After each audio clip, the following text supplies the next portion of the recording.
Assalamualaikum and welcome to our video presentation on crystalline solid.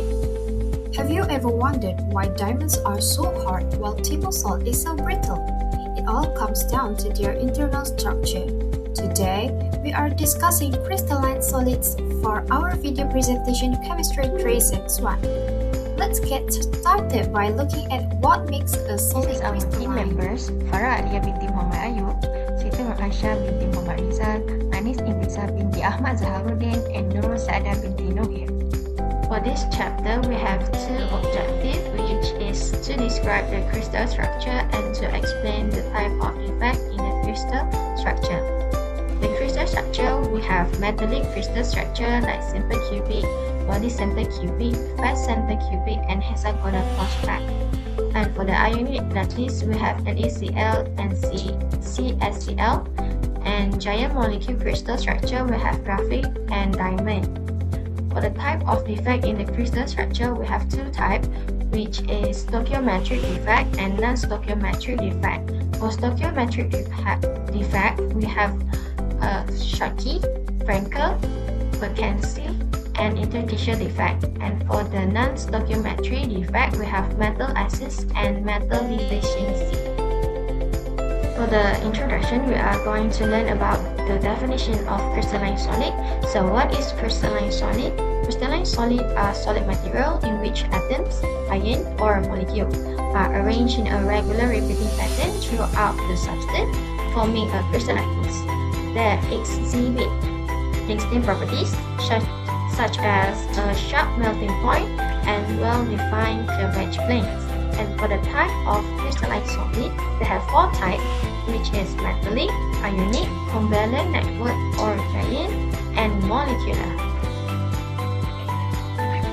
This slide shows the main properties of metallic solid.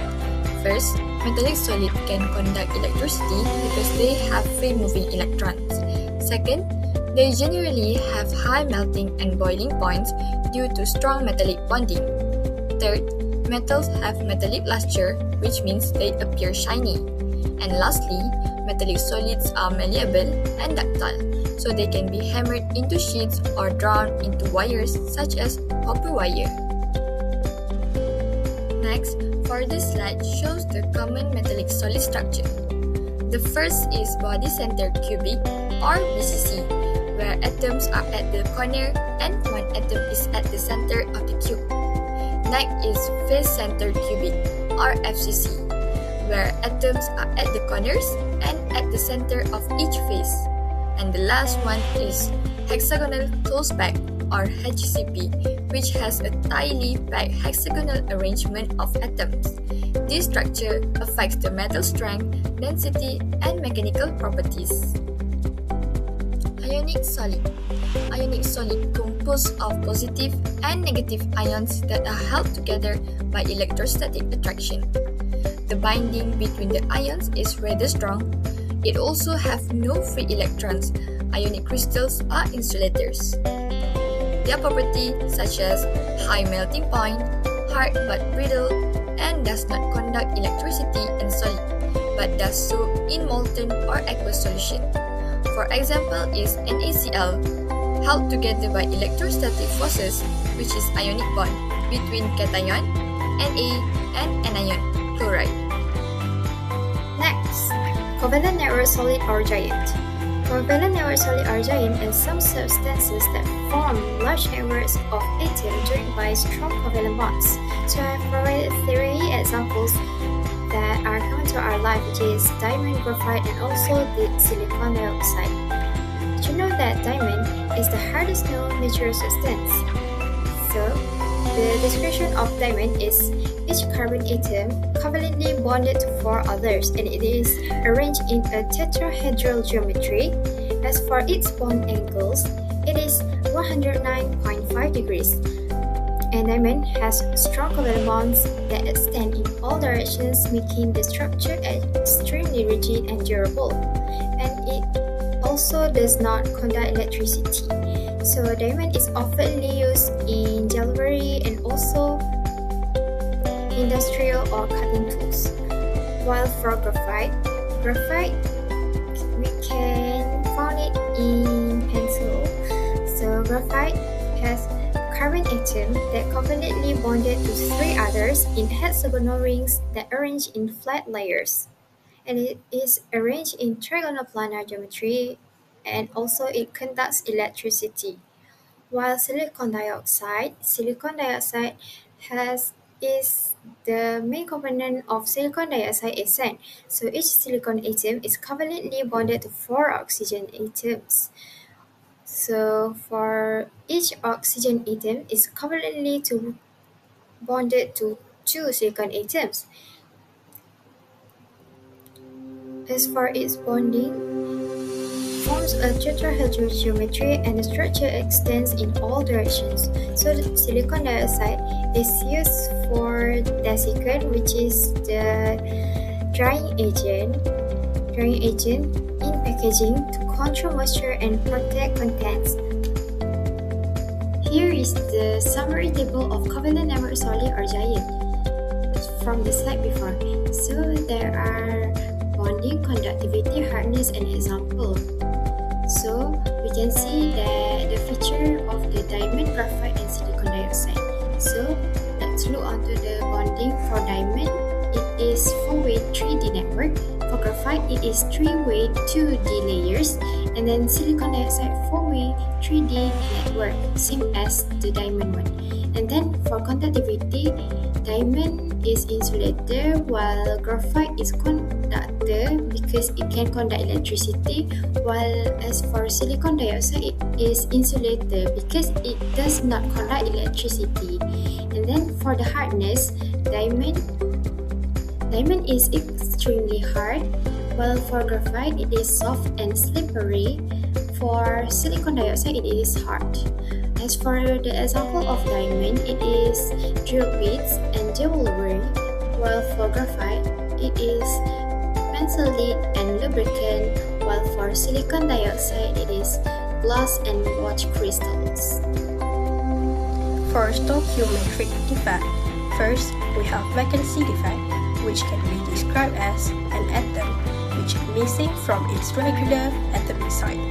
Some lattice sites left vacant while the formation of crystals. The density of substances decreases, also develops on heating of substance. Next, we have interstitial defect, which can be described as an atom which occupies a definite position in lattice that is not normal in perfect crystal. Generally, there is no atom in the crystal structure. The number of atoms becomes larger than the lattice sites number. Also, the density increases. Other than that, we have Schottky defect, which also known when an equal numbers of cation and anions leave the lattice. It also maintains the electrical neutrality but lowers density. Common in compounds with similar ion sizes, such as natrium chloride and potassium chloride. Last is Frankel defect that happens when a smaller ion, usually cations, move from its lattice site to an interstitial, which is a gap site, creates a vacancy and interstitial site. Density remains the same. Common when there's a large size difference between ions, for example, argentum chloride and also zinc sulfide. For non-stoichiometric defect, first, anionic vacancies, which occurs when I'm missing anions from regular sites creating a hole. The trapped electrons, called F centers or color centers. Defect is common in NaCl, KCl, and LiCl. Next is extra cations. It happens when extra cations occupying interstitial sites. Electrons occupy another interstitial site to maintain electrical neutrality, similar to Frankel defect. Last, metal deficiency defect, which arises due to cationic vacancies. It occurs when positive ions are missing. One nearest metal ion acquires 2 positive charges to maintain electrical neutrality. Same metal can exhibit variable vacancy, for example, NiO, FeO, and Fes. So in conclusion, this chapter shows us that crystalline solids are special because they have a perfectly regular pattern on the inside. This pattern is built from small blocks called unique cell. We learn two main things, which is structure matters and imperfections are key. For structure matters, we classify solids like cubic or hexagonal and learn how to calculate their density and packing. Meanwhile, imperfections are key. This is because we saw that real crystals are never perfect. They have tiny flaws called defects like missing atoms. These small flaws, like Skokie defects or dislocations, are actually very important because they control how strong or conductive a material is. So all in all, understanding the crystal structure and its imperfection is the main key to making and using material in the real world.